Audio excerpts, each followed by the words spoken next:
ದಾವಣಗೆರೆ ದಕ್ಷಿಣ ಮತ್ತು ಬಾಗಲಕೋಟೆ ಎರಡು ಕ್ಷೇತ್ರಗಳು ಆದರೆ ಒಂದೇ ಪ್ರಶ್ನೆ. ಈ ಚುನಾವಣೆಯಲ್ಲಿ ಗೆಲ್ಲೋದು ಯಾರು, ಸೋಲೋದು ಯಾರು?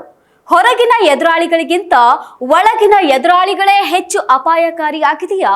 ಒಂದು ಕಡೆ ಬಿಜೆಪಿಯಲ್ಲಿ ಮಾತುಗಳೇ ಮುತ್ತಿಗೆ ಹಾಕಿದಂತ ಪರಿಸ್ಥಿತಿ, ಇನ್ನೊಂದೆಡೆ ಕಾಂಗ್ರೆಸ್ನಲ್ಲಿ ತಮ್ಮವರೇ ತಲೆನೋವಾಗಿರೋದು ಹೇಳಿಕೆಗಳ ರಾಜಕೀಯ, ಗೆಲುವಿನ ಲೆಕ್ಕಾಚಾರ, ಸಮುದಾಯಗಳ ಅಸಮಾಧಾನ ಇವೆಲ್ಲವೂ ಸೇರಿ ಈ ಉಪಚುನಾವಣೆಯನ್ನು ಹೈ ವೋಲ್ಟೇಜ್ ಕದನವಾಗಿಸಿದೆ.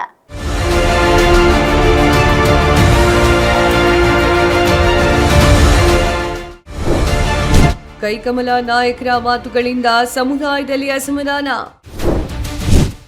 ಕೇಸರಿ ನಾಯಕರ ಹೇಳಿಕೆ ಪಕ್ಷಕ್ಕೆ ಡಬಲ್ ಡ್ಯಾಮೇಜ್. ದಾವಣಗೆರೆ ದಕ್ಷಿಣ ಹಾಗೂ ಬಾಗಲಕೋಟೆ ಬೈ ಎಲೆಕ್ಷನ್ ಕಾವು ರಾಜ್ಯದಲ್ಲಿ ದೊಡ್ಡ ಕೋಲಾಹಲವನ್ನೇ ಸೃಷ್ಟಿ ಮಾಡಿದೆ. ಸದ್ಯ ಉಪಚುನಾವಣೆ ಮತದಾನ ಮುಗಿದಿದ್ದು ಫಲಿತಾಂಶಕ್ಕೆ ಕೈ ಮತ್ತು ಕಮಲ ಪಕ್ಷಗಳು ಎದುರು ನೋಡುತ್ತಾ ಇದ್ದಾರೆ. ಆದರೆ ಚುನಾವಣೆಯ ಫಲಿತಾಂಶ, ಗೆಲುವು ಸೋಲುಗಳ ಲೆಕ್ಕಾಚಾರ ಎಲ್ಲಾ ಕಡೆ ದೊಡ್ಡ ಮಟ್ಟದ ಕುತೂಹಲಕ್ಕೆ ಕಾರಣವಾಗಿದೆ. ಬಾಗಲಕೋಟೆಯಲ್ಲಿ ಬಿಜೆಪಿ ಹೊರಗಿನ ಎದುರಾಳಿಗಿಂತ ಒಳಗಿನ ಹೇಳಿಕೆಗಳಿಗೆ ದೊಡ್ಡ ಸವಾಲಾಗಿದೆ.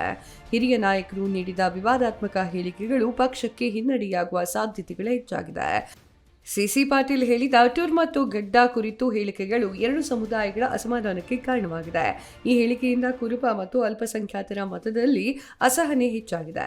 ಈ ನಿರ್ಣಯ ಇನ್ನು ನಾಳೆ ಎಷ್ಟನೇ ತಾರೀಕು, 9ನೇ ತಾರೀಕಿಗೆ ನಾಮಿನೇಷನ್ ಪ್ರಾರಂಭ ಆಗುದ್ರಿ. 23 ಅಷ್ಟೊಳಗೆ ಕೂತು ಚರ್ಚೆ ಮಾಡಿ ನಿರ್ಣಯ ತಗೊಂಡು ಹೇಳ್ತೇವೆ. ಮತ್ ಇನ್ನೂನು ಶಾಮನೂರ ಮನಿಗೆ ಟಿಕೆಟ್ ಸಿಗ್ತೈತಿ ಇಲ್ಲ ಅನ್ನೋ ಇನ್ನ ಡೌಟ್ ಇತ್ತು. ಅದೇನು ಇನ್ನ ಕ್ಲಿಯರ್ ಆಗಿಲ್ಲ. ಒಂದು ಹೊಂದಾಣಿಕೆ, ಒಂದು ವ್ಯವಸ್ಥೆ ಕರ್ನಾಟಕದ ಯಡಿಯೂರಪ್ಪ ಕುಟುಂಬ ಶಾಮನೂರ ಮಾಡ್ಕೊಂಡಾರೆ. ಒಂದ್ ವೇಳೆ ಕಾಂಗ್ರೆಸ್ ನಲ್ಲಿ ಮುಸ್ಲಿಮರಿಗೆ ಕೊಟ್ರೆ, ಶಾಮನೂರು ಮಲ್ಲಿಕಾರ್ಜುನ ಮಗನಿಗೆ ಬಿಜೆಪಿ ತಂದು ಟಿಕೆಟ್ ಕೊಟ್ಟರು ಆಶ್ಚರ್ಯ ಇಲ್ಲ. ಇದು ನನಗೆ 100ಕ್ಕೆ 100 ಗೊತ್ತಿರುವ ಕಾರಣಕ್ಕಾಗಿ ನಾವೆಲ್ಲರೂ ಇವತ್ತು ನಮ್ಮ ಸಮಾಜದ ಒಳಪಂಗಡಗಳನ್ನು ಮರೆತು ಚುನಾವಣೆ ಮಾಡ್ಬೇಕಂತ ನಿನ್ನೆ ಬಸವಗೌಡ ಪಾಟೀಲ್ ಯತ್ನಾಳ್ ಅವರು ನನಗೆ ಫೋನ್ ಮಾಡಿದ್ರು, ಎಷ್ಟೊತ್ತಿದ್ರು ಬರ್ಬೇಕಂತ. ನಾನು ದಾವಣಗೆರೆ ಉಸ್ತುವಾರಿ ಅದೇನೆ. ಬೆಳಗ್ಗೆ 5:30 ಎದ್ದ ಈ ಕಾರ್ಯಕ್ರಮ ತಪ್ಪಿಸ್ಕೋಬಾರ್ದು ಅಂತ ಹೇಳಿ 5:30 ಎದ್ದ 12 ಗಂಟೆ ಆಗೋಲ್ಲಾಗ ನಾ ಇಲ್ಲಿ ದಾವಣಗೆರೆಯಿಂದ ಬಾಗಲಕೋಟೆಗೆ ಬಂದೇನಂದ್ರೆ ಈ ಚುನಾವಣೆಯ ಮಹತ್ವ ಎಷ್ಟೈತೆ ಅನ್ನೋದು ಅರ್ಥ ಮಾಡ್ತೀನಿ.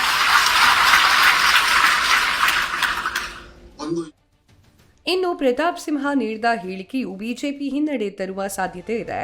ಸಿದ್ದರಾಮಯ್ಯ ಯುಗಾದಿ ದಿನ ಮಾಂಸವಾದರೂ ತಿನ್ಲಿ, ಮುಂಜೆಯಾದರೂ ಮಾಡಿಸ್ಲಿ ಅಂತ ಹೇಳಿರೋದು ಕುರುಬ ಸಮುದಾಯದಲ್ಲಿ ಆಕ್ಷೇಪ ವ್ಯಕ್ತವಾಗಿದೆ.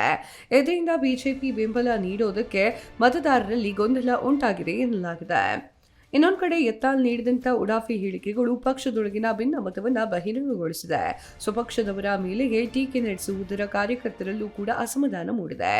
ಒಟ್ಟಿನಲ್ಲಿ ಬಾಗಲಕೋಟೆಯಲ್ಲಿ ಬಿಜೆಪಿ ಗೆದ್ದರೆ ಒಗ್ಗಟ್ಟಿನ ಫಲ ಅಂತ ಹೇಳ್ಕೊಳ್ಬಹುದು. ಆದರೆ ಸೋತರೆ ನಾಯಕರ ಹೇಳಿಕೆಗಳೇ ಕಾರಣ ಅಂತ ಹೇಳಬಹುದು.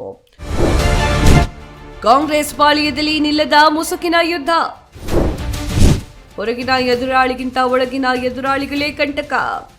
ಇನ್ನು ದಾವಣಗೆರೆಯಲ್ಲಿ ನೋಡೋದಾದ್ರೆ ಕೈ ಪಕ್ಷದ ಪರಿಸ್ಥಿತಿ ಬೇರೆ ಆಗಿಲ್ಲ.